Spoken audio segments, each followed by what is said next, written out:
plusieurs années, de nombreux efforts ont été demandés aux collectivités. Notre département a agi en responsabilité et a participé à cet effort national.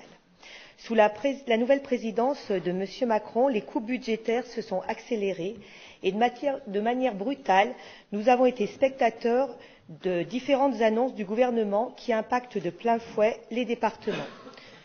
Suppression de 300 millions de crédits des collectivités dès 2017, baisse de 5 € de l'aide personnalisée au logement dès octobre 2017 et baisse de 1,4 milliard d'euros de l'APL des habitants de logements sociaux en 2018, mettant en péril le modèle de construction sociale.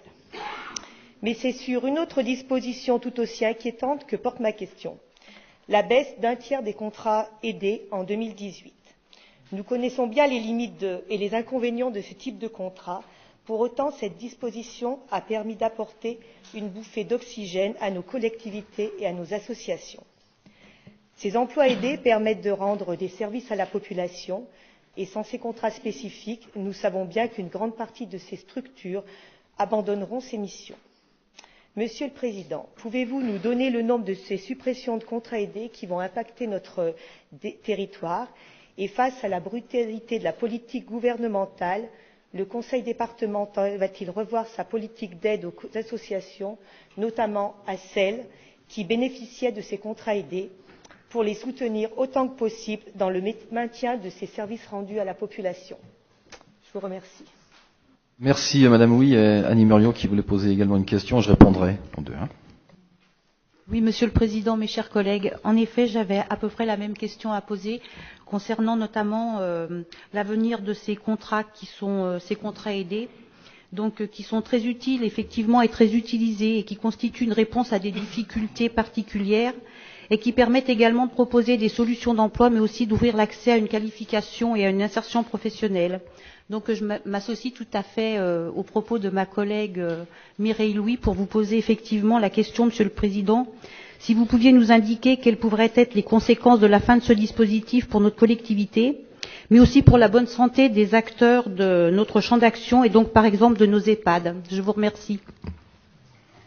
Oui, merci à l'une et à l'autre d'avoir posé cette question. Je m'associe à vous, bien entendu, aussi bien, Madame Louis, sur la brutalité des effets d'annonce, et ça a été relevé également à l'Association des départements de France, car je veux bien qu'on fasse des réformes, qui sont certainement utiles pour l'État encore, qu'il faut nous le voir et en juger, mais aussi la façon de faire qui déplaît à tout le monde. Alors, il est vrai que c'est une très mauvaise nouvelle, cette suppression. Je ne reviendrai pas sur le logement tout à l'heure, puisque j'ai répondu à Jean-Yves Flochon. Je passerai directement au contrat aidé, si vous le voulez bien. Donc c'est vrai que c'est une très mauvaise nouvelle, puisque quand nous avons appris ça ici, j'ai regardé les conséquences que cela aurait pour notre département. Et les conséquences financières, c'est une chose, mais il y a aussi les conséquences vis-à-vis de ces jeunes, de ces contrats humaines. Et là-dessus, c'est là-dessus que le bas blesse fortement. Pourquoi? Parce qu'on est en train, je me souviens qu'il y a un an en arrière, on venait nous voir dans nos collectivités, qu'on soit maire, président de Comcom ou d'autres collectivités, pour nous inciter à prendre des contrats aidés. Et un an après, on nous les supprime. Donc il y a quand même un sacré non-sens et on y perd son latin. Mais humainement parlant, c'est une véritable catastrophe pour ces jeunes que nous remettions à l'emploi. On leur remettait le pied à l'étrier, on les formait. Et je peux vous dire que dans nos collèges, puisque principalement nous les avions dans nos collèges, notamment au niveau de la restauration, cela soulageait bon nombre de nos agents et permettait à ces jeunes parfois d'avoir un contrat signé par la suite, parce qu'on les gardait, ils remplaçaient ces personnes-là et on leur donnait un contrat plus long. Donc c'est assez embêtant et financièrement sur le département de l'Ain, nous étions aidés, la dépense sur ces contrats aidés était d'1 million d'euros, où notre contribution, notre reste à charge était de 300 000 euros. Donc aujourd'hui, le compte est vite fait. Ce qui va nous manquer, c'est une somme de 700 000 euros que cela va être imputé sur notre budget. Donc c'est conséquent, c'est important. Et là-dessus, je ne peux que partager à l'une et à l'autre vos inquiétudes et surtout notre mécontentement face à cette décision.